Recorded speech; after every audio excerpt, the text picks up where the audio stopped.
Vamos, boa noite, espero que estejam todos bem. Aqui é Mãe Tamara Nunes, Mameto Tamara para algumas pessoas. Eu tô muito feliz por essa live, muito feliz por quem tá entrando, por quem tá participando. Vamos chamar já já a Mãe Flávia do Terreiro Candeeiro. Tô aqui me apropriando de tudo isso, né? Porque eu não sou moderadora, geralmente, das lives, das situações. Maravilha. Tô muito feliz. Eba, foi rápido, hein? Foi rápido. Saudações ancestrais, sua bênção. Me ouve bem, mãe? Ouço bem. E a senhora, me ouve bem? Ouvo muito bem, né? Que bom, saudações ancestrais, sua bênção. Que alegria ter a senhora aqui. Fazia tempo que a gente tinha que se organizando, né? Que a gente vinha conversando sobre a possibilidade de se encontrar. E é muito bom a gente poder fazer isso. É a primeira live que eu faço aqui no Santa Língua. Não tenho o costume da live, né? Então, tô meio nova nessa questão de moderadora, meio que pensando na possibilidade da gente fazer isso mais vezes. Amamento, saudações ancestrais, mas que honra, fico feliz. Já tem bastante gente que entrou, Fabíola, Paulo Eduardo, Mãe Célia, Mãe Flávia, é uma mameto que a senhora precisa conhecer. Maravilhosa, maravilhosa, maravilhosa, uma néngua fantástica, uma macumba. Daquela que a gente gosta? Sou apaixonada. Marcelo, Lucas, eu tô meio doentinha. Às vezes eu vou dar umas tossidinhas, me desculpem. Dona Jo Atelier, perdão. Zilmar, Júlia, Isabelle, Cláudia, sejam bem-vindos, boa noite, saudações ancestrais. Que bom ter vocês aqui. Ai, levantei o negócio, agora não sei tirar. Socorro, Deus. Uma alegria ter todos vocês aqui. Bom, vamos lá, né? Cláudia, bastante gente já, hein? Nossa, bastante gente, né? Que responsa nossa. É isso, vamos ter que se virar aqui. Que responsabilidade, gente. Maravilha. Compartilha a live com os irmãos, com os amigos de terreiro, com aqueles que vocês gostariam de compartilhar esse tema, essa conversa, esses pensares, essas organizações. Nós sabemos que ontem foi um dia que muita gente falou, né, sobre a libertação, sobre preto velho, sobre terreiro, sobre letramento racial. Tem gente que posta assuntos muito pertinentes e próximo do que nós estamos pensando. Tem gente que posta ainda fora desse universo do letramento racial. O que importa é que a gente possa refletir sobre essas questões, sobre tudo que essa data, tudo que essa época, né, esse mês de maio traz para os povos, as comunidades negras e umbandistas. Mãe Flávia, como que era a vivência da senhora? Como que é a organização da senhora nessa data, nessa época? Nossa, é tanta coisa, né? Porque todos conhecem a minha história, na verdade, e eu vim de uma umbanda que era uma umbanda tradicional, né? E essa umbanda tradicional, ela tem os seus atravessamentos, né? E com o seu atravessamento ela vem com o dia 13 de maio sendo comemorado o Dia dos Pretos Velhos, né? Eu já me desliguei desse terreiro fazem 7 anos, e o terreiro tem quase 7 anos também, e eu vim nessa desconstrução, né? Então, o dia que a gente saúda os pretos velhos, festeja com eles, faz uma grande quizomba, é o dia 20 de novembro, né? Porém, eu entendo que o dia 13 de maio é uma data que ela, juridicamente, né, não devolveu nada a ninguém, mas é uma lei, então, de fato, houve assinatura pela princesa, né, sobre a liberdade dos negros escravizados, e eu acho que também foi um papel das revoluções que aconteciam na época. O que a gente não pode vincular, né, que novamente foi uma luta. Tá muito baixo meu áudio? Não, tá bom, pra mim tá bom. Tá bom? Deixa eu ir continuando, aí quem sabe vai melhorar. Vai, deixa eu aumentar aqui também o volume. Deixa eu também aumentar, ver se melhora daqui, né? E nessa etapa, eu acho que é importante relembrar a data também, mais um movimento de resistência, porém, sem homenagem, a não ser uma homenagem política, né? Exatamente. Então, uma homenagem, lembrando as pessoas que a gente precisa voltar 10 casas, né? 500 anos atrás, para a gente lembrar o que foi a escravidão e o que ela continua sendo, né? Porque hoje a vida voltou ao normal e tá tudo certo. E não é assim que, para nós que somos de terreiro principalmente, que a nossa função é devolver, né, a identidade das pessoas pretas, quando elas se identificam naquele território, a gente não pode esquecer. Por isso que a live foi marcada para hoje e não para ontem, né? Eu acho que Exatamente, mãe. Sabe, mana, eu A gente precisa tirar um pouco as formalidades, né? Nossa, a gente fica meio duro, né, nas lives, a gente precisa mostrar o quanto as nossas conversas e as nossas trocas são tranquilas e leves, né? Eu falo muito isso pra todo mundo que eu converso, que eu troco, que quando chega na tela a gente fica meio formal, assim, eu sei ser formal, né? Eu acredito que a senhora também saiba, dentro do trabalho da senhora, e eu também dentro do meu, mas acredito que a gente precisa tirar um pouco essas formalidades da live, sabe? Essa coisa de que, não pode interromper o outro. Às vezes você tá pensando numa coisa, você fala e pronto, já segue, né? Tá tudo bem. Ontem eu fiz uma postagem aqui na Santa Nêngua, falando sobre o 13 de maio, e aí comecei explicando que sim, que é um momento de reflexão política. Se não for uma reflexão política, não vale de nada fazer homenagem a Preto Velho. Sabe que há muito tempo eu venho refletindo sobre essa data, porque eu, como a senhora, todo mundo sabe, eu vim de uma Umbanda tradicional, pé no chão, né, caboclo falangeiro e orixá, e é isso. Acredito que 100% de todo umbandista velho bebeu dessa fonte. Quem não bebeu tá mentindo. 4 anos, você desde que nasceu. Exatamente. Então não podemos dizer que não bebemos dessa fonte sincrética, cristianizada e zelista. O que nos difere é que agora a gente tem um culto baseado no letramento racial. O letramento racial que é algo novo, é uma reflexão nova no Brasil também. Tem quanto tempo? Tivemos abadias do Nascimento, tivemos vários pensando sobre isso, mas de uma forma massificada, onde a gente senta, reflete, assume responsabilidades e tem uma vida baseada na filosofia decolonizada, letrada, é algo novo. A gente não pode dizer que nós sempre vivemos dentro disso. Não é mesmo, né? Eu acompanhei um processo, Mana, desde a pandemia, eu acho que esse processo ele vem aumentando, né? Ele vem criando corpo e forma, né? Então, dizem as pessoas que estudam sociologia que a cada 30 anos se modifica a forma de pensar. E exatamente. Esteja acontecendo na Umbanda aí, porque a gente está encerrando aí um ciclo que a gente teve e talvez agora a gente assuma um outro corpo. E esse corpo ele tem que ser racializado. A gente não cabe mais a gente falar sobre um universalismo, né, dentro dos nossos terreiros. Porque quando a gente fala de universalismo, a gente está excluindo pautas e pessoas, né, pela questão de classe, gênero e raça. Né? E essas pautas dos terreiros, elas não são ditas tais quais elas deveriam ser. Porque a Umbanda, por si só, ela não é nem religião, ela é um levante à resistência preta. Exatamente. Eu acho que desde a pandemia a gente tem percebido que as pessoas foram se racializar, tiveram tempo para isso, porque também para se racializar precisa de tempo, estudar livros e livros e livros, e nós, livros como brancos, precisamos muito mais, porque não vivemos e não sofremos. Então, para nós, a gente vive dentro do poder, né, dentro das estruturas de poder, e a gente não sai dessa estrutura de poder, mas a gente precisa, na verdade, sair das caixas e a dor que não nos afligiu comece a nos tomar para que possamos nos tornar aliados. Então, eu acho que exatamente. As pessoas têm que criar do corpo, mano. Eu percebo isso. Né? Eu concordo, eu acho que na pandemia a coisa realmente tomou um rumo do qual a racialização, o letramento racial se tornou algo, pauta, né, de conversas, virou pauta de encontros, pauta de reflexões que fazem com que a gente assuma um estilo de vida. E eu concordo também que a Umbanda, a cada 30 anos, ela vem sofrendo mudanças, né? É algo muito real. E eu entendo também que muitos daqueles que um dia defenderam o movimento que veio antes de pensar no letramento racial, né, que é a Umbanda Sagrada, hoje estão racializando também os seus cultos. E eu acho isso justo. Eu não acredito que seja uma obrigação de todos os terreiros racializar, e também acho que o terreiro que é tradicional não perde nada refletindo sobre o letramento. Eu entendo que a Umbanda é um culto, né, uma prática de resistência, como a senhora bem disse, mas é também uma representatividade cultural, da onde quanto mais a gente muda, mais a gente deturpa, a gente se afasta desses povos originários, né, os povos pretos que a originou. Tem muita gente que fala que a Umbanda decolonizada é uma nova Umbanda. E eu reflito um pouco sobre isso, eu particularmente não concordo, porque uma nova Umbanda seria uma nova forma de pensar Umbanda. Nós fazemos um resgate àquilo que os nossos não puderam fazer, né? Esses dias eu estava num jogo de oráculo de Exu, e aí eu estava refletindo sobre isso com um irmão, de que a Umbanda de hoje é exatamente o que os nossos mais velhos não puderam fazer, foram impedidos de fazer, e foram impedidos de transmitir para nós. Exatamente. Né? Hoje, na verdade, não é decolonizada. Eu acho que hoje a gente tem o nome das coisas e o porquê se fazia. Sim, né? Sim. Eu entendo também que esse termo decolonizado é um termo embranquecido, né? É uma questão do branco que começou a falar desse termo do decolonizado. Mas isso uma questão também, né? As pessoas não querem mais que a gente se utilize. Por exemplo, a minha Umbanda não é nem decolonizada, a minha Umbanda é de preto velho, pronto, ponto.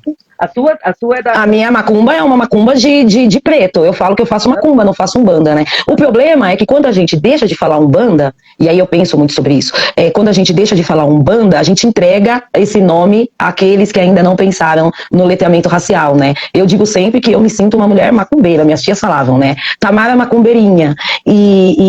Mas eu ainda defendo, levanto e defendo o nome umbanda porque é um termo, uma palavra nossa. Se a gente larga, a gente perde. Da palavra decolonial. Decolonial. As pessoas, existe agora alguns filósofos, não é, né, que estão falando que a gente deve usar a palavra contracolonial, porque decolonial é uma expressão europeia, e contracolonial nós estamos indo contra o colonialismo. Exatamente. Né? E, por exemplo, eu sou mãe santo, junto ao pai Felipe, né, mas a mãe santo primeira, vamos para cima do terreiro, sou eu. E aí o que acontece, na verdade? Eu falei, vó, pelo amor de Deus, eu quero mudar para macumba, eu não quero mais terreiro de umbanda. Exatamente. E ela pegou e falou assim, como, filha? Minha filha, como? Você é branca. Por ela cuidar das Embranquecida. Porque ela abriu, né? Para ela cuidar das nossas coisas. Então, se você mudar para macumba, você não vai poder mais cuidar das nossas coisas. Então, é isso, né?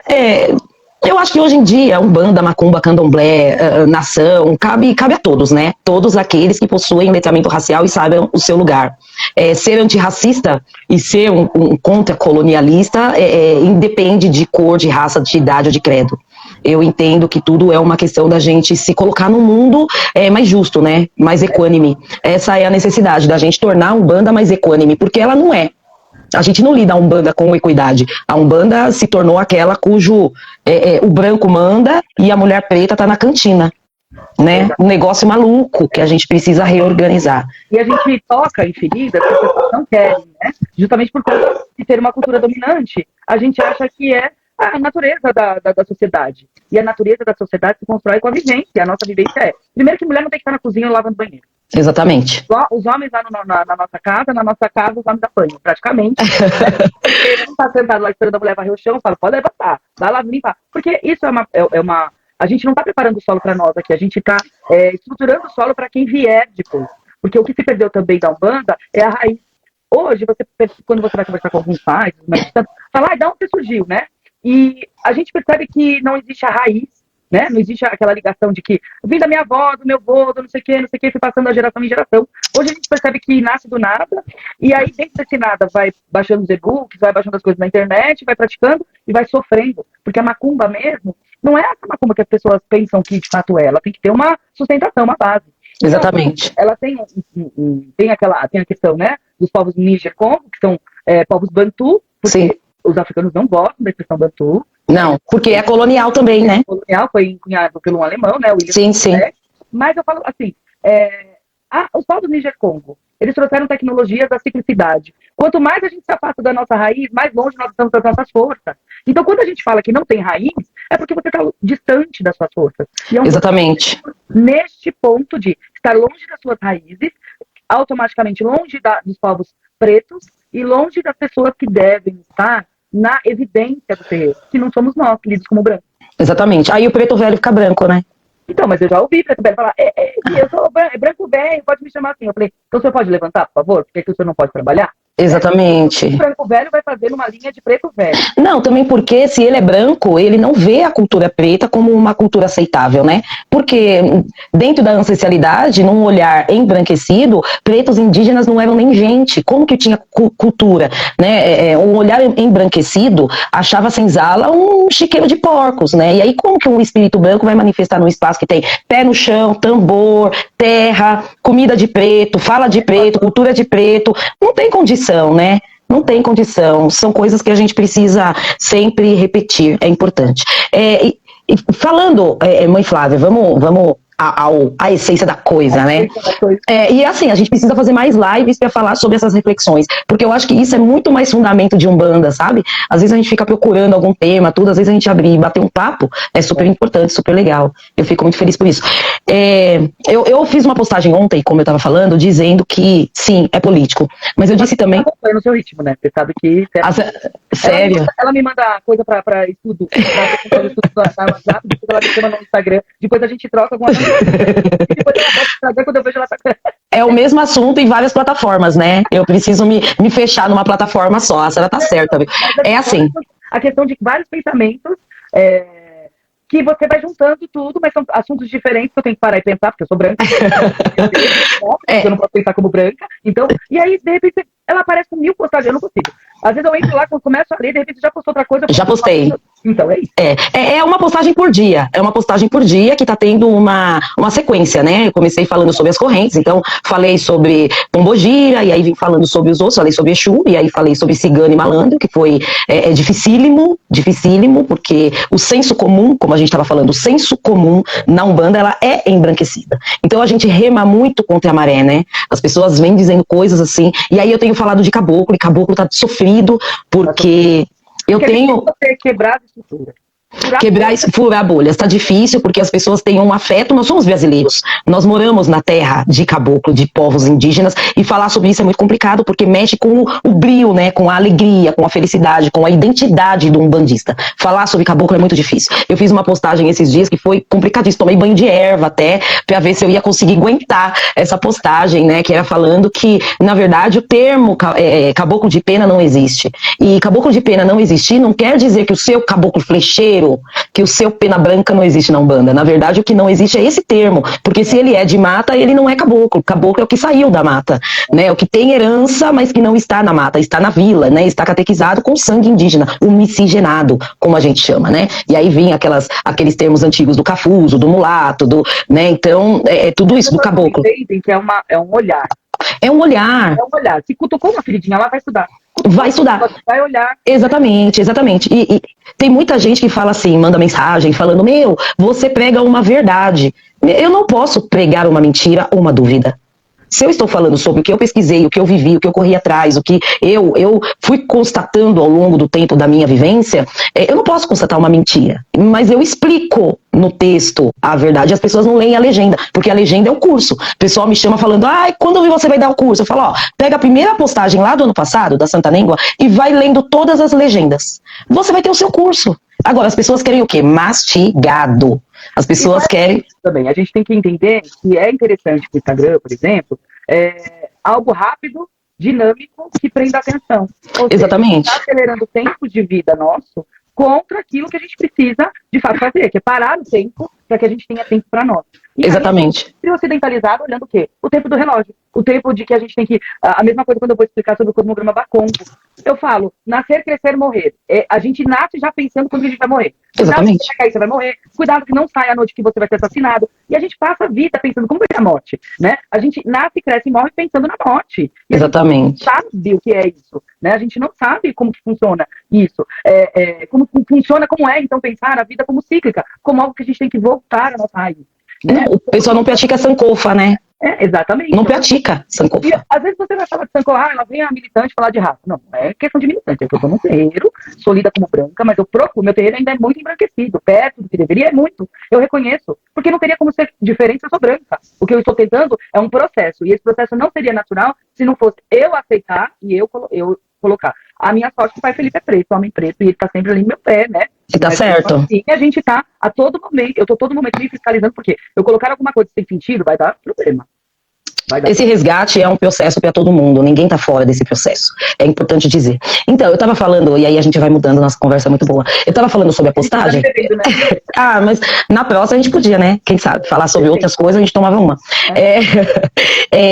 Eu postei sobre a alegria que o povo preto, em 13 de maio de 1888, sentiu com a liberdade. Como se fosse uma formatura, né, de faculdade, porque esse processo de viver fora da escravização, viver sem identidade, sem autonomia social, sem autonomia cívica, acabou. Ontem eu refleti muito sobre isso, porque eu achei que as coisas iam ser muito difíceis das pessoas entenderem, mas até que foi bem, até que as pessoas aceitaram de uma forma menos crítica, radical, né? Menos radical.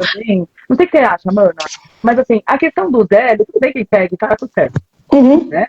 Eu nem uso o nome Umbanda, porque, bom, enfim, já é político, já é social, tá tudo certo. Mas eu acho que as pessoas estão percebendo que é necessário algo mais. Algo exatamente. Que seja o universo todo. Nós fazemos parte de um cosmos, pelo que fala o que há, mas a gente também não pode ser universalista. Exatamente. Né? A gente tem famílias espirituais que a gente precisa dessas famílias espirituais para nossa.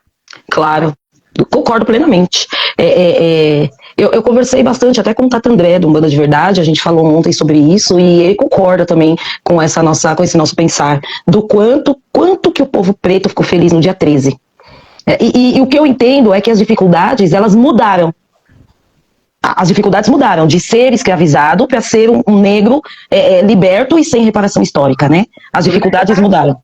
Eu acho que as dificuldades mudaram, mas mudaram assim, porque a gente está falando de algo mais urbano, né? Sim. Porque casa continua não tendo, né? Dinheiro continua escasso, principalmente para as pessoas pretas. E outras questões. Hoje eu coloquei da Rua dos Sapateiros lá em Salvador, né? Lembra? Sim, eu vi. Que no dia 14, sim. Ele virou um levante, porque eles precisavam comprar sapatos para serem inseridos. E hoje o que eu percebo no movimento da questão da racialização, inclusive das pessoas pretas também, né?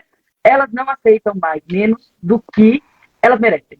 Do Exatamente. Que é delas, né? Então, aquela história de que o preto ele é raivoso, né? É muito fácil, né? Porque quando a gente não consegue atacar pela base, pelo argumento, a gente ataca pela moral, né? Sim, sim. Então, o preto, ele fala que ele é raivoso. Por que ele é raivoso? Ninguém nunca foi cuidar, ninguém nunca foi ver porque é da raiva dele, por exemplo. Por quê? Ele é a pessoa que está às margens, que tem que lutar para subsistir, para não morrer na rua e ser confundido, e ele tem que subsistir a questão do subemprego. E aí eu falo para você assim, as pessoas quando não te ganham no argumento, atacam a sua moral. Então, todos os pretos, quando eles vão debater, porque eles vão debater na razão, porque eles têm dor, quando eles vão debater na dor, o que as pessoas fazem? Acusam, chamam de violentos, de raivoso, né? Ou de roubar algo que é do branco, por exemplo, a Umbanda é do branco. Se a gente for pensar bem dentro lá do Congresso de Umbanda, é branca, né? Quando surge essa história, que surgiu só na década de 70, mas é branco. Só que a Umbanda tem outro papel. Sim. E aí, por exemplo, eu fico revoltada, todas as pessoas que, quando eu vou lá nos comentários seus, que eu tenho, né? Cadê a referência? Eu falo, caramba, meu. Caramba. O que mais tem? Todos os dias tem alguém que me manda estudar, como se não tivesse oportunidade de ver. É como se você, preta, mulher preta, de liderança preta, que eu respeito assim demais, já falei isso pra você, e eu falo como se todas as pessoas pretas a todo momento estassem ser validadas pela sua história de dor, porque a gente também aprendeu pelo viés de dor, né? Sim, mas esse é o racismo, né? Esse é o racismo, que na verdade ele nunca acabou. Desde quando os negros chegaram, né? Os povos os povos que falam idiomas do tronco linguístico banto chegaram aqui. Esse racismo, ele perpetua e ele se modifica ao longo dos anos, e a sociologia fala sobre isso também, né, sobre o quanto que esse poder embranquecido, esse poder que se coloca acima, deixando outros povos à sombra, e aí eu não estou falando somente dos brasileiros não brancos, eu não estou falando somente dos africanos, estamos falando dos aborígenes, estamos falando de todos os povos do mundo, cujo o embranquecimento tornou marginalizado, né, tornou sombra. Eu falo muito que o orixá se tornou, o caboclo se tornou sombra do orixá. Porque se não é o orixá, o pessoal não entende o caboclo. Mas como assim? O orixá é africano e o caboclo é brasileiro. O povo fala que a Umbanda é brasileira, mas cultua o orixá africano. Então é uma coisa... a deidade africana. Por que o indígena, o espírito que a gente cultua, indígena, que a gente chama de caboclo, não é uma divindade na Umbanda? Né? É tudo uma questão do embranquecimento tornar o que não é branco sombra, né? Menos. E isso é muito difícil, né? Da sociedade branca, né? Minimizar. Exatamente. Para que não seja dominado, né? Minimiza para não dominar. O João, que é o preto velho do pai Felipe, né? Ele gosta de uma resenha, né? E eu acho bem bonitinho que ele fala assim: o problema das pessoas é que a gente não dá amendoim para quem não tem dente. Por quê? Exatamente. Porque, na verdade, as pessoas elas querem se utilizar da Umbanda, mas não querem saber a sua raiz. E aí, quando você quer oferecer alguma coisa, elas não querem consumir aquilo. E não tem dente também para isso. Não tem a capacidade cognitiva de interpretação, né? E aí fala, você é agressiva, né? Não é uma questão de agressividade, é questão de quê? Eu tomei várias cacetadas para me racializar. Porque eu era daquela, e talvez ainda seja em muitas coisas, daquelas que falavam absurdos, tipo, mas eu sou casada com um homem preto. E daí, né? Isso não te faz menos racista. Eu tenho filhos pretos. E aí você começa a entender que não é por aí, né? Eu tenho filhos, por exemplo, esses dias a gente adora fazer churrasco lá em casa, né? Lá em família a gente adora. E aí eu falei assim, nossa, que humor negro. Na hora, ficou tudo preto assim na minha volta. Escureceu mesmo. Mãe, não é racismo ácido, é humor ácido. Eu falei, passou, desculpa. É tomar a palavra no momento e cortar a pessoa. Nossa, tudo agora militância. Não é. É porque, principalmente... a gente que está na frente de uma comunidade, a gente tem que pensar bem. A gente vai E nós somos representantes, né? sabe? Sim, nós somos representantes. Né? Sim, é papel, né? A nossa obrigação é ser representante desse movimento, desse processo, não importa se é preto, se é branco, se é um bandista, entende do letramento racial, se torna responsável por isso, né? Tem um ditado dos povos banto que fala, né, numa comunidade, numa família, aquele que acordar desperta os demais. Então a nossa obrigação é realmente essa, realmente dizer, olha, não é por aqui, é por ali, porque eu já vivi esse processo. E eu entendo que todos nós estamos no processo da racialização da Umbanda, porque todos viemos de uma Umbanda de senso comum, embranquecida, e tá tudo bem, né? Quantas vezes eu cultuei Preto Velho em 13 de maio, sem sequer refletir sobre isso. Eu não refletia sobre, por quê? Porque eu vivia uma crença e uma fé baseada no embranquecimento, que é, eu te ofereço educação bancária, né? Eu te ofereço isso e você não precisa refletir. Você só precisa reproduzir. E isso faz da gente pessoas limitadas. Acontece muito. Mana, os homens, né? Gente, como você tem inimigo homem, gente? Mulher não pode estar no poder. Mulher não pode fazer fatos. Mulher é o útero social. É o útero social. Exatamente. Os homens não aceitam, porque começam com aquela direitinha, porque agora todo mundo é por isso. Que por isso, caramba?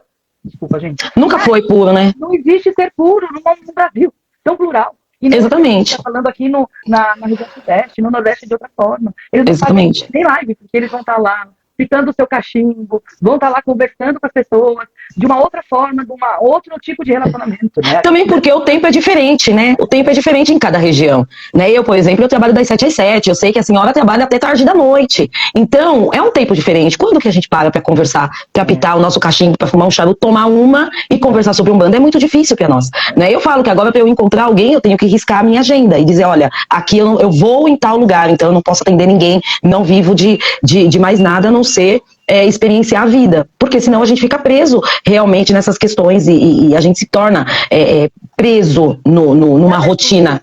E a desconstrução é gostosa se as pessoas descobrissem isso. Sem ataque. É maravilhoso, né? Nossa, eu errei aqui. Nossa, aqui eu acho que eu pensei certo e esse é o caminho. Como que eu não pensei nisso antes? É perfeito.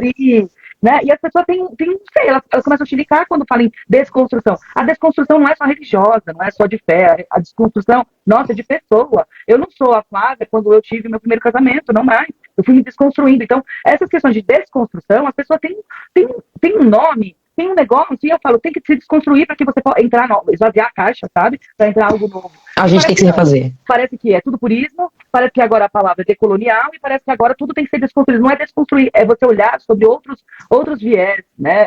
Exatamente. A gente precisa estudar Umbanda branca, a gente precisa estudar Débora, a gente precisa estudar Alexandre Comini, que outra fica com raiva, que foi lá no lugar, né?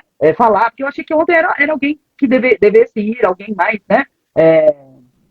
Que representasse a data, né? Mas, enfim, esse é o meu papel de pensar, né? Agora, de quem está ali no domínio da comunicação, aí eu respeito cada pensar e entendo que cada um está no seu processo. Eu tenho minhas críticas e se me perguntar, eu falo sobre o que eu penso e a vida segue. Também porque ninguém precisa pensar igual, né? Esses dias me mandaram... Vai estar de novo entrando num outro... Exatamente, a gente sai de uma padronização e cai em outra, e essa não é a intenção, né? Quando as pessoas perguntam, mas você está impondo, eu falei, não estou impondo nada, eu estou te oferecendo uma reflexão. O que você vai fazer na sua casa, no seu terreiro, na sua filosofia de vida, no seu caminho de Umbanda é um problema seu. Eu estou organizando o meu também, porque eu entendo que Umbanda é reforma íntima, né? É comunidade, mas você tem que se mudar e se melhorar enquanto indivíduo para você oferecer o melhor à sua comunidade. Então é uma responsabilidade coletiva e individual. Eu falo muito sobre isso, sobre essa questão de Ubuntu, porque o Ubuntu é justamente o que o Preto Velho propaga. E o que o Preto Velho pensa e sempre pensou em viver, principalmente depois desse 13 de maio, né? Esse 13 de maio empurrou o povo preto para as margens não só sociais, mas também regionais, né? Quando a gente entende hoje como uma comunidade, o que antes a gente chamava de favela, né? De morro, de cortiço, a gente está falando muito do povo preto. Um povo preto que tinha a tecnologia e o saber dessa terra, sabia em 1988 como se construiu o Brasil, porque esse Brasil foi construído por mãos pretas, mas que foi jogado à míngua, né? Sem nenhuma valorização, sem nenhum respeito. Né? Você sabe que uma vez eu estava lá no Chile, né? E eu olhava e falava, não é possível, não tem uma pintura nessas paredes. E aí a pessoa falava assim, vá andando porque tem seguro. Imagina que eu vou andar nesse negócio aqui, vou ser assaltada, aqui é seguro. Aqui as pessoas não cometem crimes, que lá é bem pedal. Sim. E aí eu falei, mas por que as casas não são pintadas aqui? Por que tudo aqui é feio aqui no centro quando eu viajo assim, eu gosto de ficar no centro, porque no centro dá pra você. Sim. E aí sabe o que eles falaram pra mim? Assim, porque aqui ninguém quer pintar. Aqui a gente não tem mão de obra que faça e construa uma coisa. Exatamente. Mesmo alguém vindo de fora. E aí, na hora, eu pensei, aqui no Brasil, a gente tem mão de obra, subalternizada, né? Mas assim, hoje, se a gente for reformar uma casa, a gente tem que pagar bem. Porque senão, tem que pagar bem, exatamente. E tá tudo bem. Então, é um processo social de uma mudança que as pessoas agora vão ter que começar a valorizar também. Eu acho que esse papel também a gente tem que olhar, né? De uma possível mudança no comportamento também de quem está sendo explorado. Sim. As pessoas têm reivindicado também, pessoas da cozinha, que trabalham, elas têm reivindicado um lugar que, se não for para me remunerar bem, eu não vou. Você não vai me maltratar desse jeito, essa mulher está presa lá, porque agora ela não fez nada. Ela bateu numa mulher grávida, da empregada dela, porque supostamente ela tinha roubado o anel e não roubou. E aí ela deu aquela entrevista, né, coitadinha, da Branca, né? Eu não fiz nada, nananã. E aí as pessoas não querem mais o silêncio. Então eu acho que a gente pensar hoje no 14 de maio, a gente também pensar que as pessoas estão aprendendo a revidar. Exatamente. E as pessoas pretas, né, nós de comunidades pretas, a gente está aprendendo a revidar, está tomando espaços, está se tornando pessoas portadoras da própria história, que pode multiplicar a própria história, por conta dessa libertação. Eu não sou uma pessoa que passa pano para a libertação, eu entendo que o pior erro da libertação foi o fato do governo impedir que pessoas pretas tivessem terras, porque sem terra a gente não tem nada. Sem terra não tem condições da gente conseguir construir alguma coisa. Mas Sankofa fala isso, né? Sankofa fala. Se a gente não tiver uma terra onde estão os nossos ancestrais, a gente não tem a nossa memória. Exatamente, um povo sem memória, né? Eu comparo muito os povos indígenas com povos pretos, e eu entendo que foi truculento a escravização para os dois povos, mas entendo que o povo preto sofreu mais, porque o povo preto sofreu fora de sua terra. Né, o povo indígena ainda tinha a possibilidade de rezar para os próprios deuses, vamos dizer assim, de beber da própria água, né, de tocar no próprio solo. E o povo preto, ele perdeu tudo. Né, ele tudo. precisou se ressignificar, né? Não tinha como ressignificar, como se reconstruir. Com as pessoas pretas por diversos relatos. Sim, nós somos irmãos dos povos indígenas justamente por causa disso, né? A cada aldeia tinha um quilombo, e essa resistência se dá por conta disso, mas a falta da terra é algo muito complicado. Esses dias eu estava... Porque, veja bem, na visão Bantu, a gente tem que a terra é a morada dos ancestrais. Quando a gente teve a Conferência de Berlim, em 1884, os territórios africanos foram redistribuídos pelos países europeus por conta dos seus minerais, etc, etc. O que a gente passa na Conferência de Berlim para o Brasil?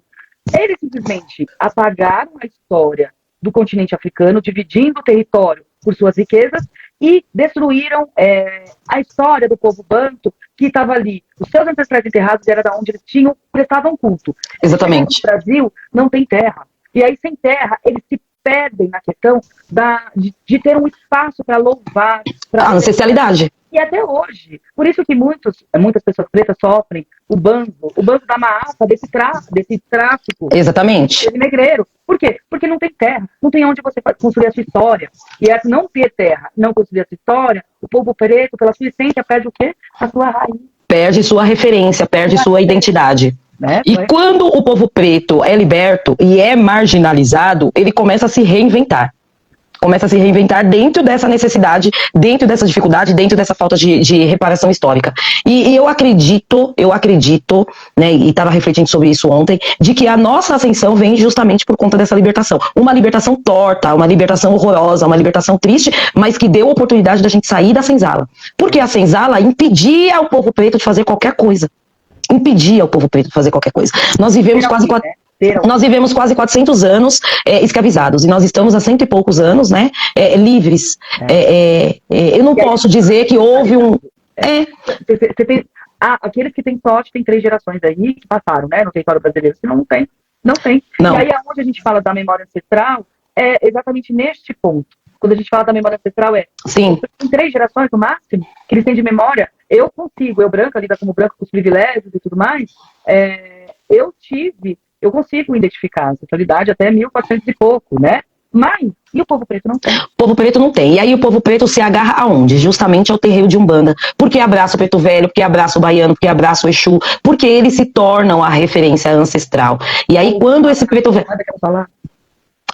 Quando essa referência se torna branca, né, se torna baseada no comércio, baseada no atendimento, Porque quando o terreiro vive do atendimento, perde a oportunidade do preto velho interagir com os seus, né, com seus pupilos, com os seus descendentes, a gente entende que enfraquece a relação entre o povo preto e a Umbanda. O que nós estamos fazendo hoje, né, essa Umbanda contra-colonial, é justamente resgatar isso. É justamente fazer com que o preto velho manifeste para curar, orientar e dar sustentação aos seus próprios. Né? Por isso que nós estamos falando sobre ancestralidade. É importante o atendimento? Sim.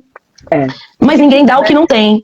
Sempre teve. Luzia Pinta fazia atendimento. Sempre teve, né? Mas ninguém dá o que não tem. Então, pra gente ter, a gente precisa se consolidar. Então, a gente se consolida e depois oferece. No cosmograma, analisando, né? Então, eu branca, né? Tô tentando pôr em caixinhas. Não caixinhas padronizadas, né? Mas eu tenho lido muito sobre as entidades na função delas no terreiro. Sim. Porque, pra mim, as linhas, elas ficam muito adultas, né? Então, primeiro que tem as identidades, né? Hoje, as pessoas estão as pessoas nos terreiros que, de fato, são territórios, né, da resistência negra, ou que estão tentando transformar isso numa resistência negra, que estão tentando essa desconstrução, a gente começa a olhar as linhas de uma outra forma. Sim. Tinham linhas. Mas o preto velho é aquele que sustenta a família, a raiz, né? A própria forma dele sentar no apoti, é exatamente a forma de sustentar essa raiz. Exatamente. Então ele traz o quê? O poder da força ancestral da memória. E aí quando esse preto velho ele é embranquecido, qual é a memória que ele vai estar manifestando nas pessoas? E principalmente para ressignificar ou devolver a identidade ao povo preto. Quando ele é embranquecido, quando ele é colocado naquela condição de sabedoria extrema, né? De uma paz interior, como se ele estivesse levitando, e na verdade não é nada disso. Exatamente. Memória, quais são as memórias de um povo que foi escravizado, marginalizado, que foi sequestrado? A minha preta velha teve o útero dela arrancado dela, né? Eu só não consegui ainda descobrir dela, né? Porque é difícil. É difícil. Ou a ter, ou se foi arrancado após. Mas foi arrancado. Quer dizer, tem crianças que foram, segundo algumas histórias que eu li ontem, né? Em várias páginas, que passaram fome, ou que as crianças que nasciam fruto de relacionamentos conjugais, eram colocados na feijoada ou em alguma coisa para ser oferecido de volta para que isso nunca mais se repetir. Olha que absurdo. Loucura, né? Então, é um absurdo. É um absurdo. Então. Você não sabe imagética também, que agora sim. Um outro debate sobre os estereótipos que começaram a ser criados. Que eu não li historicamente, eu li na página. Sim. E o que mais tem são organizações das quais a gente entende que justificam questões truculentas, né? O que a gente vai fazer com eu preciso de uma ama de leite. Então se a minha esposa tá grávida, eu vou engravidar uma mulher na senzala para que ela amamente o meu filho, só que não vai amamentar a mulher dela, o filho dela. E aí quando isso vem para os dias de hoje, também para a época da libertação, porque a época da libertação para o povo preto fez com que o trabalho, o subemprego fosse criado, né? Então a questão do bico, o que é o bico, senão o vender o almoço para comer a janta? Né? O que é essa questão da diarista? Antes da libertação dos escravos não existia diarista. Não existia alguém trabalhar um dia numa casa, outro dia na outra, outro dia na outra. Também porque as mulheres pretas, em idade adulta, tinham a obrigação de cuidar dos seus mais velhos. E tinham a obrigação de criar as crianças. E é aí que existe a cultura, que é muito brasileira, das avós criarem os seus netos. Né? Em outros lugares do país, do mundo, isso não é algo normal. Mas a libertação do povo preto causou essa cultura. Uma cultura da onde a mulher tinha que sair para trabalhar, para ganhar o mínimo do seu sustento, dar um jeito, e deixava os filhos com os mais velhos, porque os mais velhos estavam em casa e eram sustentados também por essas mulheres, por esses homens. E acredito paralelo isso também, porque em África, né, no continente africano, nas regiões Banto, os anciões têm muito poder sobre a criança. Eram os exemplos. Eram os exemplos para as crianças. Então você percebe que uma sociedade que foi construída, ainda que à margem da escravização e da dor, ela manteve um relacionamento ocultado à questão histórica, mas porque o ancião ensinava o filho, para que essa família fosse um bom caminho. Né? E quando a gente traz isso para a Umbanda, minha irmã, a gente está falando sobre as correntes, eu não falo linha, né? Eu falo correntes, mas é a mesma coisa, de preto velhos e crianças encantadas. Como que esses espíritos manifestam em momentos diferentes? Como? Né? Como que existe uma festa de Cosme e Damião sem um preto velho em terra? Como que organiza uma festa só de criança? Em qual sociedade existe uma festa só de crianças sem adultos para cuidar? Né? Em qual sociedade existe uma festa só de velho? Quando a gente faz festa de preto velho, só manifesta velho. Quando a gente faz festa de caboclo, só manifesta caboclo. Caboclo novo, né? Não existe caboclo velho na corrente de Umbanda. Existem pouquíssimas caboclas. Os caboclinhos não manifestam quando a gente canta pras matas. Não sei se você está observando, você também visita terreiros como eu, o quanto é triste o que está acontecendo com a Umbanda. Hoje todos só querem incorporar isso em Pombagira. Preto Velho ainda mantém, porque todo mundo tem medo. Agora, caboclo, tem terreiro que não tá mais trabalhando com caboclo. Não, isso é um absurdo, né? Isso é um absurdo. É um absurdo, Isso é um então. absurdo. Justamente porque a senhora estava falando algo muito pertinente na Umbanda, que é algo que a gente resgata, né, da macumba. É a função de cada corrente, cada entidade. O preto velho, ele vem justamente para sustentar. Não existe terreiro sem preto velho. Não se sustenta. Um terreiro não fica aberto sem chamar preto velho. Tirando isso, eu falo, O que é o caboclo? O caboclo é a disciplina. É. O caboclo é a comunidade. O caboclo é você se refazer e se fortalecer para fazer parte daquele espaço, daquela corrente. É você fazer a sua parte. É disciplina. O caboclo traz o que? A terra. Exatamente. A representatividade. A terra, a força da terra, a força da mãe terra. A força daquela raiz que a gente precisa estar sempre cuidando para que ela não apodreça. Exatamente. Então, ele traz essa vitalidade porque ele traz o vigor da terra. Né? Exatamente. Da onde esse culto acontece. E aí a gente começa a entender a corrente ou a linha com o fundamento ancestral daqueles que nos trouxeram isso, e não ressignificando, mas aprofundando no que era possível falar. Porque lá na frente, o que acontece? A gente não sabe o que as pessoas vão fazer da Umbanda, mas a gente tem que entender que sem nenhuma raiz, a gente não vai a lugar nenhum. E a raiz da onde? Na terra. Exatamente. Então, o preto velho, ele traz a sustentação. O caboclo, ele traz o quê? A terra. A identidade, a territorialidade. A territorialidade. Sem caboclo não tem Umbanda, né? Agora, também não. Exatamente, que é a criança. E eu entendo também que a Umbanda ela vem em 4 pilares. Eu acho que o preto velho, o caboclo, a criança, que traz um equilíbrio, e fala também da Dikenga, enquanto você é criança, adulto e ancião, e fala também de que sem esse equilíbrio entre esses 3 momentos, entre o sol, né, nascente, a pino e poente, a gente não tem condições de seguir os nossos desejos, as nossas necessidades, a gente não tem coragem, a gente não consegue transgredir imposições, como a gente está falando do colonialismo. Então, como que a gente desenvolve primeiro com o Exu? O que é o Exu? Se não, você te colocar dentro de um caminho. Mas qual é o caminho? Né? Qual o caminho? Fiquei triste, assim. Fica perdido, né? Eu fiquei triste por um fator só. Não sou contra ele, fica bem claro. Não. Mas os Quimbandas ontem, eles não falaram nada sobre. E o nome Quimbanda é Banto. Banto é preto. E aí, vamos pensar assim pela lógica?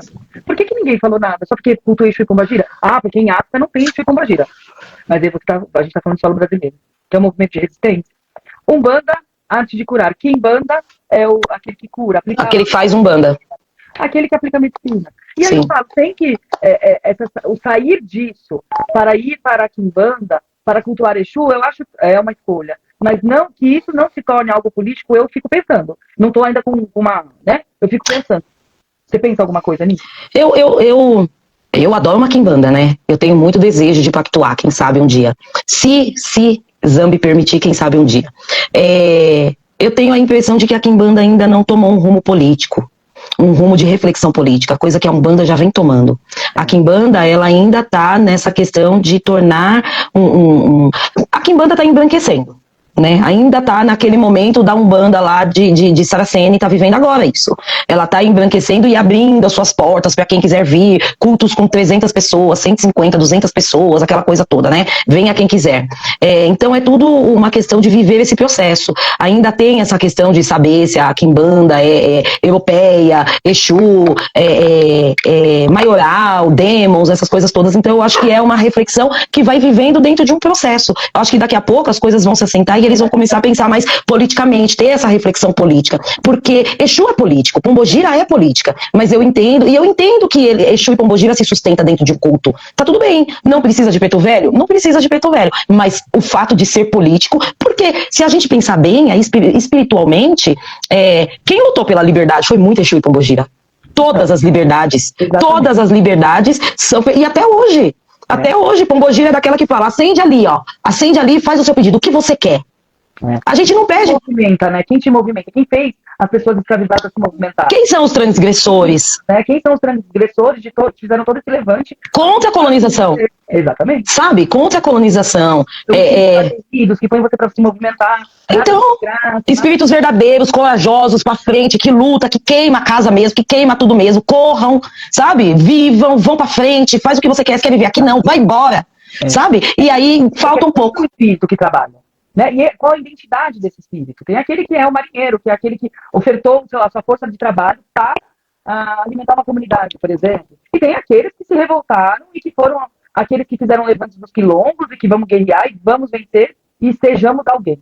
Né? Exatamente. Então, qual é o local que eles estão alocados ali na Umbanda, por exemplo? Na Umbanda, exatamente. A Umbanda, ela falha, infelizmente, ela falha quando ela romantiza as entidades. Então, ela falha demais. Porque quando a gente fala de preto velho, é o que a senhora falou, é o vovozinho, cabeça caída, né? Aquela coisa padronizada de que vai com Deus, meu filho. Mas não tem aquele preto velho que fala, você errou, porque eu tô aqui pra fazer você lembrar da sua raiz, do seu chão. Você tá errado, você tá teimoso, você não faz o que você tem que fazer, sabe? Assim como o caboclo. Quando a gente tá falando de caboclo, quantos caboclos guerreiros tiveram no nosso território? Que se organizou contra a colonização. Esses caboclos não manifestam na Umbanda. Exatamente. Eles não manifestam. Não manifestam.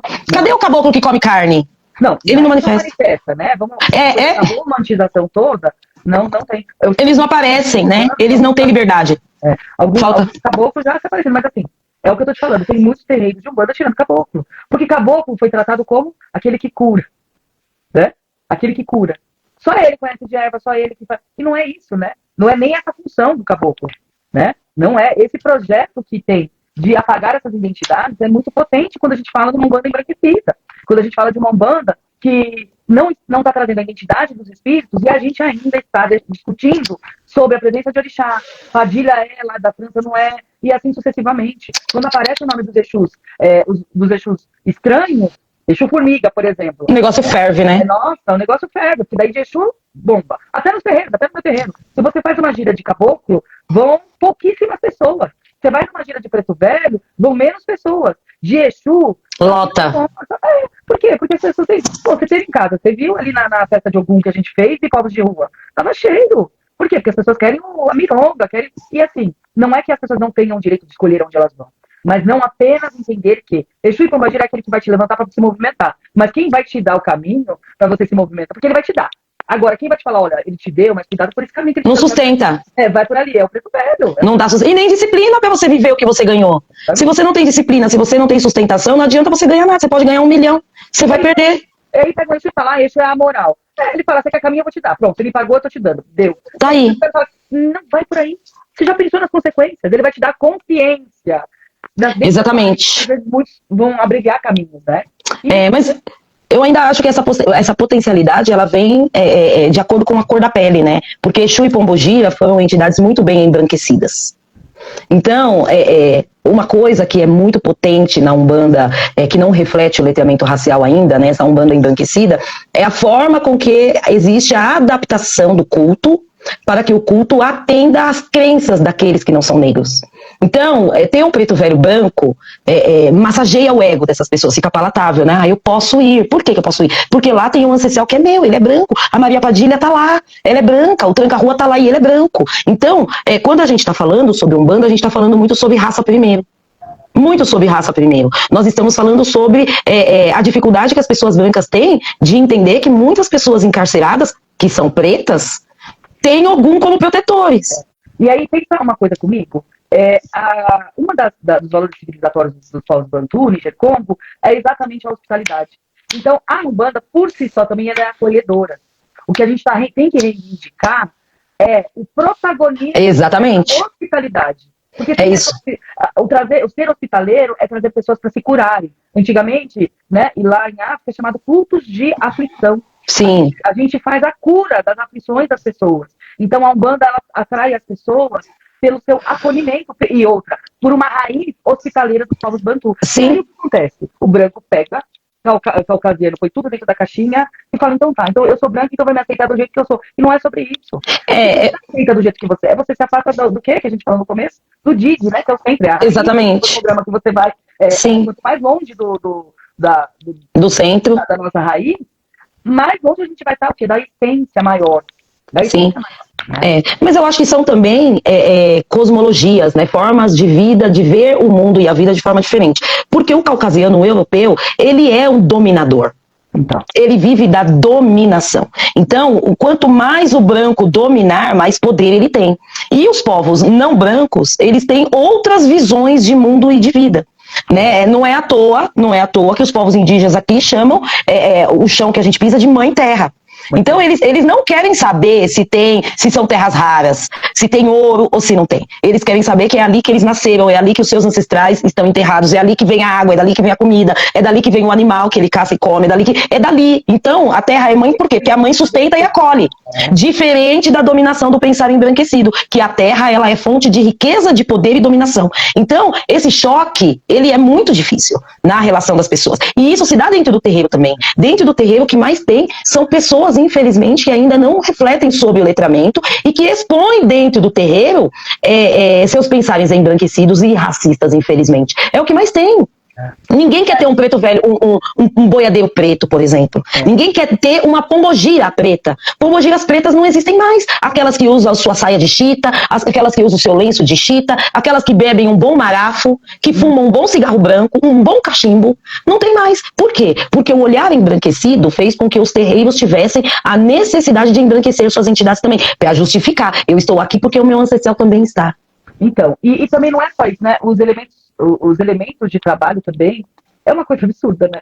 Assim, eu tenho visto assim, cada coisa. E que coisa, gente, que coisa, para com isso, porque os estereótipos, né, as projeções que as pessoas falam, é algo que está saindo totalmente do controle. Sai do controle. Sim. Sai do controle por quê? Porque é uma característica embranquecida também a ostentação. Então, ter o poder, a riqueza. O preto velho senta no toco, só que o meu toco, o apoti do meu preto velho é o mais bonito. É o mais bonito. O apoti do meu preto velho. Mas, gente, é só um toco. É só um toco. Tá tudo bem. É só um lugar pra sentar, é só um toco. Mas as pessoas querem o mais bonito. As pessoas querem a maquiagem mais bonita da sua pombogira. Numa festa de pombogira, trocam de roupa 3 vezes, é 6 mil uma roupa de pombogira. Então, essa ostentação é um pensar embranquecido. É um pensar embranquecido. Que tem guias custando mais de 15 mil. Eu falei, gente, o fio de conta custando mais de 15 mil. E aí eu falo, aonde a gente vai parar? E não é a questão de cobrança, a gente está falando do quanto talvez isso também seja uma estratégia para que a gente não compre mais as coisas, não tenha capital para comprar as coisas. Por exemplo, uma vela hoje. Acabou de queimar uma vela, você viu uma reportagem lá de uma loja que acabou de queimar uma vela uma fábrica de velas. Ou seja, a vela que já era cara, que estava R$7, agora vai ficar mais. E assim, ser macumbeiro, ser um bandista, tá ficando muito caro, né? Não é só os exageros dos pais de santo, mas você vai comprar uma roupa de ração, ela não sai menos do que R$110. Roupa de ração. Então, mas isso é uma... Entende? Sim, mas isso é um pensar embranquecido, porque preto faz a própria roupa. Eu cansei de fazer minha própria roupa. As minhas roupas... Eu cansei de fazer. 4 anos de história das minhas roupas. Exatamente, eu tenho roupa aqui, eu vou fazer 45, eu tenho roupa de quando eu tinha 16. Então. E é a mesma roupa. Que foi feita em costureira de terreiro. São maravilhosas, são elas que eu uso. Mas eu falo, as pessoas novas que chegam no terreiro, falam, onde eu compro? Eu falo, eu compro roupa de ração de algodão, não aquelas... De Oxford, né? Oxford, porque mancha muito fácil e tal. R$110, eu falei, não, gente. Não. Exatamente. Né? E isso também corrobora com o embranquecimento, porque qual é a condição do povo preto desse país? Desde quando chegou aqui, desde essa pseudo-libertação e até hoje. Porque se a gente pensar bem, se o povo preto ainda está nos trabalhos onde se utilizam de mais força física e que se recebe menos... Né, o povo preto é o que está hoje viajando mais longe, gastando mais tempo nos transportes públicos do seu trabalho até sua casa. Continua às margens. Trabalha na Berrine e mora nas regiões metropolitanas, né, o que é longe, não tem jeito.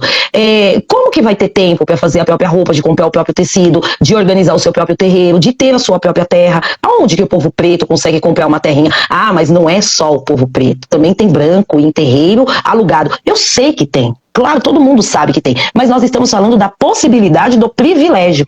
Esses dias eu estava vendo uma pesquisa, mana, que fala que até dentre as pessoas que moram na rua, que não têm condições de morar na rua, os brancos ainda têm privilégios diante dos pretos. Teve uma fala de uma pesquisadora que falou que o homem branco ainda, mesmo sem ter onde morar, ainda consegue entrar no shopping para usar o banheiro. Uma pessoa preta não consegue entrar. E isso é o racismo que perdura desde a escravização. Porque a palavra vadiagem, né, teve a lei da vadiagem, que recriminava quem? Que prendia quem? Mas está em vigor ainda a lei da vadiagem. Sim. O processo de alterar por conta da alteração do Código Penal, que justamente foi criado... Exatamente. Estados libertas, né? E a gente consegue ver que as regiões mais periféricas possuem mais homens e mulheres na rua durante o dia, né? Regiões mais abastadas, né, de elite, você não encontra homens e mulheres nas ruas. Por quê? Porque o desemprego é maior na periferia. As coisas são mais difíceis na periferia. E aonde está o povo preto desse país? continua à margem, né? Continua encarcerado, visto que a polícia militar brasileira foi criada justamente para controlar esses homens contra a vadiagem. Então, hoje falar, mas a polícia mata preto. Gente, a polícia sempre prendeu e matou preto. É porque hoje foi criada para isso. Qual é a função da polícia? Prender e matar preto, os nossos filhos. Os nossos filhos. Exatamente. Os nossos filhos. Eu tenho um filho de 14 anos, eu tenho pavor dele na rua. Porque eu sei que ele é um homem preto, eu sei que ele é um menino grande, ele calça 42. Ele é um menino grande de 14 anos. Se a polícia parar ele não tem mentalidade para conversar com o policial, porque ele tem 14 anos. Exatamente. E aí até ele explicar que a mãe dele que o pai dele que o documento dele tá ali, meu filho vai virar estatística. Eu tenho pavor disso. Eu tenho pavor disso. Por quê? Porque a gente sabe que a história se repete. E não é caso isolado. É caso isolado pra televisão, pelo repórter que tá falando. Porque pra gente que tá aqui na periferia, no chão, no ponto de ônibus, no metrô, é o que mais acontece. Nossos filhos estão sendo derrubados pela polícia, porque infelizmente sempre foram. Então quando que a gente vai pensar disso? Né? E aí, onde a Umbanda entra, deveria entrar, né, de sola, na proteção das pessoas que estão às margens, né, dando a elas condições de não estarem mais lá. Né? Exatamente. E aí os brancos entram, tomam, começam a palestrar, e aí fica mais palatável, fica mais bonito. Fica palatável, porque o branco sempre falou pelas minorias. Infelizmente, o branco sempre falou por nós. E aí, a gente volta naquela conversa, minha irmã, de que quando tem um preto topetudo que vai lá e fala, aí ele é rechaçado, ele é o violento, ele é o que não estudou, ele é o que não sabe de nada, ele é o que tá criando história, tá criando uma nova Umbanda, sabe? É o que a gente ouve sempre, quando a gente dá voz ao nosso povo. É isso. Sabe? E enquanto as pessoas não entenderem essa questão, vai ser muito difícil do povo preto tomar as rédeas. E aí eu quero dizer pra você, mana, não me chama de senhora, a gente já é o nosso costume, é o meu costume. Eu sempre chamo de senhor, senhora, meu velho, minha velha. Fora da manhã, bebê, é o meu costume, senhora. E eu não sou chamada de senhora, né? Mas eu chamo todo mundo de senhora, até os mais novos, geralmente eu chamo o senhor, a senhora. É o costume, né? Infelizmente. E a gente precisa quebrar isso também. É tudo uma questão da gente tomar posse do nosso lugar, porque isso também é uma subserviência. É importante que a gente pense nisso, né? Mas é importante a gente pensar que a página Santa Nêngua vem para empoderar mulheres. Principalmente mulheres pretas. Eu gosto muito disso e a página vem para isso. O difícil é que não dá para empoderar uma mulher preta na Umbanda sem decolonizar a Umbanda. Então, esse é o ponto, né? Esse é o ponto. Eu volto àquilo que me incomoda contra você, né? Tudo que você coloca parece que você tem que ficar dando receita. Justificar, tem que justificar. E aí, por exemplo, a última história, bem pesada, foi que, nossa, ela fala tanto de decolonização, e aí o sacerdócio dela foi feito, e assim, você fala, mas se tá na página dela, ela não negou de ninguém a existência, como ela nunca negou a história dela. Nunca. E quando você começa a se defender, as pessoas falam, ela é raivosa. Bom, todo branco vai falar que o preto, quando ele se defende, ou melhor, quando ele devolve o constrangimento, porque é isso que eu acho que os brancos não estão acostumados com devolver. Exatamente. Exatamente. Mas eles não querem que receber o constrangimento. Não querem. Também porque a branquitude, ela não se coloca nesse papel de aprender ou de reconhecer. Né? Ela sempre vai se colocar acima e não vai aceitar o erro, não vai aceitar. Então ela vai criar, né, aquela história narcisista, né? Ela vai criar mecanismos para que o preto, o indígena, o nordestino continue se sentindo culpado e minimizado diante dessa situação, né? Eu vivi esses dias uma situação dessa, né? Um irmão meu, que eu considero irmão, é um cara branco, e ele nunca comentou na Santa Nêngua. E aí quando eu postei sobre caboclo, ele foi lá e comentou, de forma irônica, criticou. Ele é o irmão que eu troco com ele. Só que ele foi lá e criticou. Quando eu postei de novo, ele criticou de novo. Aí eu dei a resposta. E aí ele me chamou no privado. Poxa, minha irmã. Eu falo, você bateu, não quer levar? Mas é porque branco não tá acostumado a levar, só tá acostumado a bater. Robin DiAngelo ela fala assim, que o branco é muito frágil. E é verdade. Nossa, uma fragilidade branca absurda. Falam que pessoas pretas é mimimi. Mas, na verdade, o mimimi é do branco. É porque se gritar, chora. Quando as pessoas pretas devolvem o constrangimento, devolvem na mesma potência de fala que foi agredido. Aí dói. Aí dói. Mas a gente é mimizento. A gente branca, eu sou lida como branca. Eu sou amarela. Sim. Mas eu sou lida como branca. Eu sou mimizenta. Até eu começar a entender a questão racial. E eu chorei muito, porque eu falo, não, eu não sou. E aí eu li o livro, não. E assim, é o ser frágil. Por isso que eu falo, quando uma pessoa preta se manifesta, quando a pessoa preta devolve, e a pessoa branca, ela quer revidar e não consegue, o que ela faz? Ela vai na moral. E a moral, ela vai. Não língua qualquer. Mulher burra, não estudou. Né? É a mulher burra que não estudou.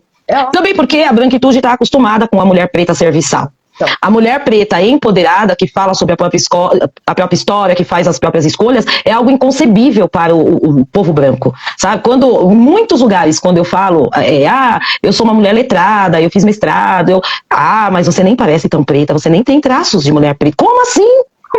Sabe? Como assim? Que justificativa é essa? É mais fácil embranquecer o preto, assim como tem muito umbandista hoje querendo empretecer o kardecismo, sabe? Do que reconhecer e dizer realmente você é uma mulher preta que está galgando o seu caminho. Porque, na verdade, eu não subverto o caminho da mulher preta. Na verdade, a mulher preta sempre foi dominante. A mulher preta que alimentou o branco, a mulher preta que alimentou, a mulher preta que criou. A mulher preta é base desse país. A cozinha é útero. Assim como a mulher indígena. Até na cultura da Congo, né? Sem a mulher, você não tem as outras consequências familiares que são importantes para a existência da força daquela família. Uma mulher que se cura muda toda uma comunidade, né? E o infumo, que são os tios, eles dão prioridade para a eleição, que são aqueles que coordenam, né? Sim. O que está errado. O infumo, ele é colocado geralmente como são tios vindos da mãe. Sim. Matrilinear, né? Matrilinear. O homem não tem capacidade de vencer uma mulher em África. E talvez a estratégia também dos homens aqui brasileiros seja exatamente essa, não dar poder às mulheres, porque quando nós nos levantarmos, eles não vão mais nos calar. Aí é uma outra leitura, que não é racial a minha, mas a minha leitura de mulher branca. Quantas pessoas eu tive que discutir uma mesa de audiência, eu tive que brigar numa mesa de audiência para as pessoas tentarem me ouvir, né? E aí você vai criando casca. E aí quando você grita, 70% de chance de você ser morta. Infelizmente. E mulheres pretas muito mais. Por quê? Muito topetuda. Fala demais, língua grande, não respeita, fala alto, né? Aí sempre tem essa questão da mulher agressiva. Mas, infelizmente, o que nós tivemos desde o dia 13 de maio foi o silenciamento da legislação com relação a isso. Né? Não só com relação à mulher preta, mas todas as mulheres. Só que quem mais sofre a marginalização é a mulher preta. Então a mulher preta é assolada pela falta de legislação e o cuidado sobre elas próprias. Então é a mulher preta que é mais mãe solo, é a mulher preta que mais morre pelo feminicídio, é a mulher preta mais agredida pela violência doméstica e o abuso sexual. Então a mulher preta se tornou vulnerável para seus algozes sociais. Porque ela é a que mais trabalha, de porcentagem é a que mais paga imposto, é a que cria seus filhos sozinhas, é a que sustenta a casa sozinha, é a que trabalha longe. E aí, quando a gente está falando sobre essa visão matrilinear e espiritual, como que a mulher preta vai ser a mãe santo? Então, e aí eu conheço várias lideranças pretas, né? A gente fez aquela roda em março, né? Sim, maravilhosa. Aí eu falo, a mãe Fernanda, aí eu falo pra você assim, vários territórios, vários terreiros de Umbanda, liderados por homens, nem falaram da mulher. Nem falaram. E eu sei que mulher, vai ver aquela história do branco, né? Eu branca. Já entendi. Sim. Mas o dia da mulher é todo dia. Não. Gente, existem datas justamente para que a gente possa tratá-las de uma forma política e social. A nossa roda, e outros terreiros deveriam ter feito rodas, não de pombagira, de mulheres. Porque a pombagira é aquela que nos sustenta para que a gente não caia, mas de mulheres potentes pretas, né? Eu fiz questão de escolher mulheres pretas para que na nossa roda tivessem potências ali que pudessem falar das suas existências. E muitos terreiros liderados por homens sequer fizeram uma homenagem às mulheres. Exatamente. E aí a gente precisa dizer, mais uma vez, é a falta do letramento racial que faz com que as pessoas reflitam. Mas existiram vários terreiros que refletem sobre o letramento, mas que não fizeram, porque estão em processos diferentes. Né? Porque mais do que o poder da mulher pombogira na quimbanda, quantos quimbandeiros assim, você viu falar sobre o Maio Mulher? Eu não vi. Então, né, eu vejo pouquíssimos quimbandeiros falando sobre o poder da mulher. Fala muito sobre o poder de ter, né? Tenha dinheiro, tenha riqueza, tenha possibilidade, se cure para que você tenha mais poder. Mas também não fala sobre essa questão social, comunitária e política, que é muito importante. Seja rico. E a cultura banto fala, seja rico, mas seja rico de valores. Seja rico de valores. Da palavra. Exatamente. Da transparência. Seja rico da conduta. Das virtudes, entende? E aí a gente está falando sobre o Ubuntu Sawabona. Nós estamos falando sobre Sawabona. Né? É importante que a gente entenda isso. Mas o preto não tem ambição. Tem muita gente que fala, o preto não tem ambição. Não é questão de não ter ambição, é questão de primeiro ter que sobreviver, para depois poder fazer escolhas. Esses dias eu ouvi até um tata de quimbanda branco falar de que ele faz culto a Exu na quimbanda porque ele precisava ficar de bem com dinheiro. Interessante que eu sou a primeira geração da minha família que posso pensar numa educação financeira, porque de mim para trás, todo mundo sobreviveu, vendeu o almoço para comprar a janta. Então, como que a gente vai lidar e conversar com essas pessoas que tá ficando de bem com o dinheiro? E isso é perfeito. Eu vou adotar isso, preciso ficar de bem com o dinheiro. Mas como que eu faço isso num culto ancestral onde o dinheiro não existia? Porque para você ficar de bem ou de mal, você tem que ter. Ninguém fica de mal do que não tem, sabe? Então, tudo isso é uma questão político-social. É político-social, né? Ah, mas para você ir no terreiro de uma pessoa e saber se o terreiro é bom, você precisa ver se o terreiro é bonito. Se ele não for bonito, se a líder da casa, o pai de santo, a mãe de santo, vamos falar assim de forma popular, não tiver um bom carro, não tiver boas condições, é sinal que o terreiro não é próspero, não é bom. Alô, vamos falar sobre o protagonismo e o privilégio branco em detrimento aos pretos? Preto tá começando a fazer casa bonita com a Shopee. Porque quantos pretos vão contratar? Sim, porque quantos pretos vão contratar um arquiteto para decorar suas casas? Não tem condição, que a gente vive de puxadinho, ainda de casa que a gente faz em cima da casa da mãe, daquele terreno que a mãe herdou da avó, que a tia tá morando no fundo. Porque essa é a condição social que o Brasil deu ao povo preto. Se amontoem, vivam como se vocês não fossem humanos, de fato. Vamos falar sobre saneamento básico ao povo preto?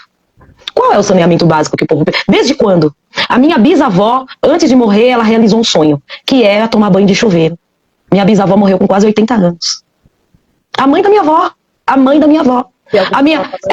minha avó demorou para entender o que era um absorvente higiênico. Ela demorou para entender. Na casa da minha família preta, a primeira televisão comprada foi comprada num consórcio, que a família inteira entrou e pagou. Colocou na parede. Era um sonho da minha bisavó. A rua inteira veio assistir a televisão, porque não tinha televisão na rua inteira. Era uma coisa assim, absurda. Coisa que pessoas brancas se falam, não, minha bisavó já sabia o que era televisão, tá tudo bem, tá tudo certo. E olha, minha avó trabalhadora, as irmãs dela trabalhadoras, pessoas que ralaram, mas que recebiam para a sobrevivência. A gente diz hoje que o preto, e aí isso é um processo que vem sendo vivido a duras penas para o povo preto, que é se superar para deixar de sobreviver e passar a viver. E aí tem uma questão ancestral, né? Tem uma questão ancestral. Sem essa reparação, sem essa devolução, a terra, né? A terra, ao direito de moradia, né? Sem isso, as identidades vão se perdendo cada vez mais. E não é interessante também, para uma visão ocidental, que exista a reparação disso. Porque eles vão ter que devolver muita coisa, que já é incorporado a eles. Exatamente. Exatamente. E também o pensamento embranquecido ainda não entendeu essa reparação histórica, porque acha que não deve nada para ninguém. O povo embranquecido, aquele povo que não tem letramento racial, ainda diz, não, mas não fui eu que escravizei o povo preto. Tudo bem, você não escravizou. Você não escravizou, mas você vive os privilégios dessa escravização, né? E eu vivo as consequências dela pelo fato de eu ser uma mulher preta, infelizmente. Só que as pessoas não têm essa ideia. Acha que, se você não deu certo foi porque você não estudou, porque você teve as mesmas oportunidades que eu. Mentira, porque a escravização, a falta de reparação histórica, a falta de políticas públicas ainda faz com que a gente ache que é normal dentro de um terreiro se viver de caridade. Quem pratica a caridade? Quem recebe a caridade? Em qualquer terreiro que você entrar, um terreiro zelista, eu tenho certeza que 90% das pessoas são brancas, caucasianas. Qual é a profissão dessas pessoas? Qual dessas pessoas brancas vivem de aluguel? Quanto elas pagam de aluguel? Porque para você viver e não sobreviver, você vai pagar aí uns 2 mil de aluguel. Qual é a pessoa preta que tem condições de pagar 2 mil de aluguel? Então isso se torna até um privilégio. Mas é uma questão de pobreza, eu entendo, mas existe privilégios na pobreza, infelizmente. É isso. Então, quem é que está recebendo a sopa desse terreiro embranquecido? Quem é que está recebendo a cesta básica? Quem é que está recebendo o leite do programa, do governo do estado? Quem é que tá... Então a gente reproduz essa escravização. Porque a caridade nada mais é do que a conservação da escravização do povo preto, que torna o povo preto ainda dependente daquele que tem condições, daquele que tem dinheiro. Porque eu sou uma mulher preta, eu sou uma mulher concursada, minha irmã. Eu não tenho condições de sustentar outra família senão a minha ainda. Eu não consigo fazer caridade. Então, você só dá o que tem, não é o que a gente tá falando? E aí eu tô construindo agora. O que eu tenho, eu tô construindo agora. Como? Mas a gente tem que fazer o bem sem olhar quem. Como? Com que dinheiro, irmão? Eu não tenho. Então, essa questão da caridade também é uma questão que coloca o preto como subserviente. E as pessoas não entendem isso, porque na verdade isso é o senso comum. Ah, eu vou na comunidade entregar o doce de Cosme e Damião. Vamos ver a cor da pele das crianças que pegam o doce feliz? E aí, o povo de Umbanda ainda quer questionar o porquê que o povo preto tá dentro das igrejas evangélicas. Porque é difícil pra caramba ser preto, é difícil pra caramba ser pobre. Ainda é mais difícil ser preto, pobre e macumbeiro. É verdade. É muito difícil, porque você tem que lutar contra os padrões. E né, nas umbandas elitistas, pergunta pra eles, né? Porque eles gostam e se preocupam com o preto quando ele tá morto, né? Não, mas é quando ele tá morto, quando é só cultura. Entendeu? O povo branco ama a cultura de preto, mas não gosta do preto.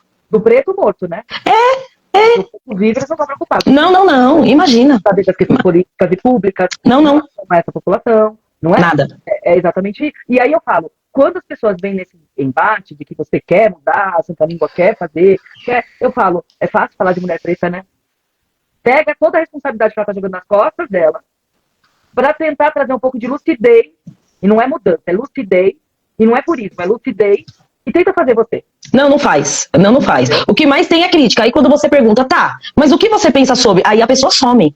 Aí a pessoa não responde. Por quê? Porque não tem o que oferecer. Então, se não tem o que oferecer, tá criticando o quê? Tá criticando a coragem e a ideia da mulher preta de fazer, claro, essa situação. Mas, na verdade, eu reflito muito sobre essas questões. Às vezes era muito melhor a gente juntar somente aqueles que possuem a ideia e o desejo de se unir a uma umbanda contra-colonial e transmitir via oral do que você dar pérolas aos porcos. Às vezes é melhor, né? Porque também, enquanto o privilégio branco for algo invisível, a gente não vai diminuir essa questão do racismo. Porque sempre se criará. Se cria estratégias, né? Eu falo, eu sou branca e é um processo... É complicado pra todo mundo. É um processo que você fala, não, eu não sou, porque a gente também é elite. A gente tá na... É lógico. E Sim. Não é? Ninguém quer perder, né? Esse lugar. Ninguém quer perder. E eu entendo que se pretos estivessem nesse lugar, também não ia querer perder.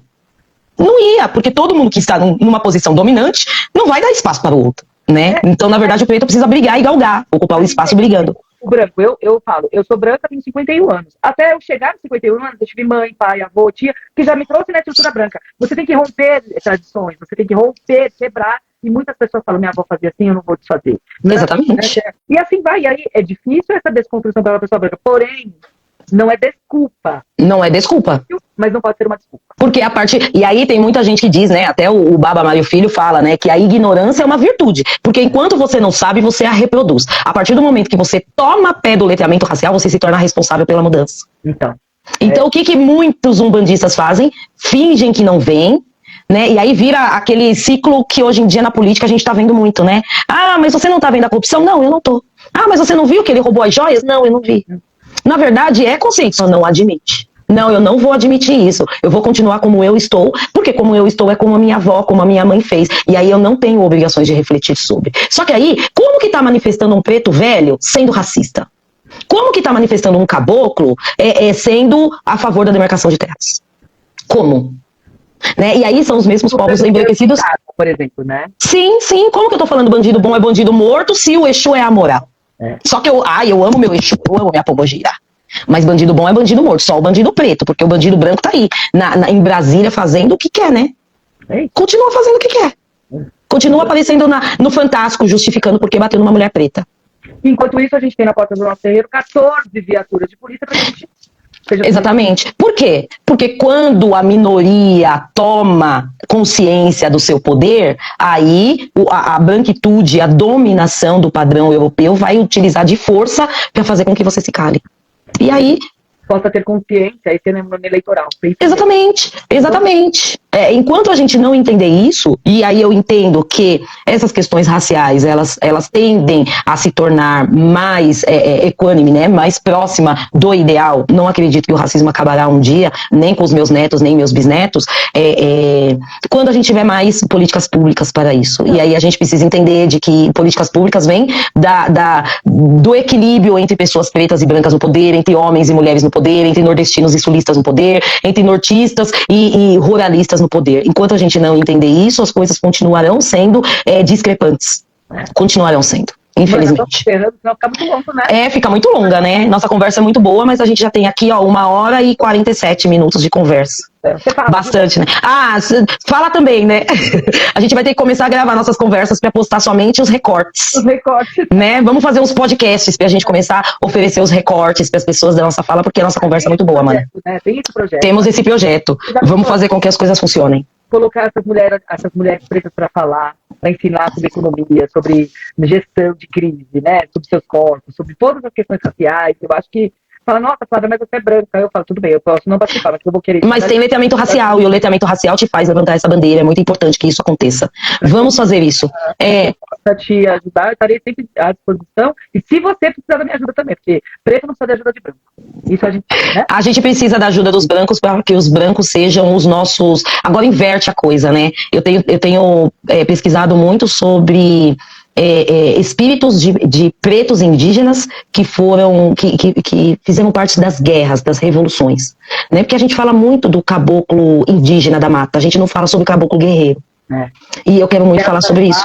Né? Por que quando a gente canta Pé Ogum, a gente fala nos campos de Humaitá, seu beira-mar? Quem é, né? Eu vi o seu irmão ferir seu beira-mar. A gente tá falando de caboclo. Qual é esse caboclo? O bucha de canhão.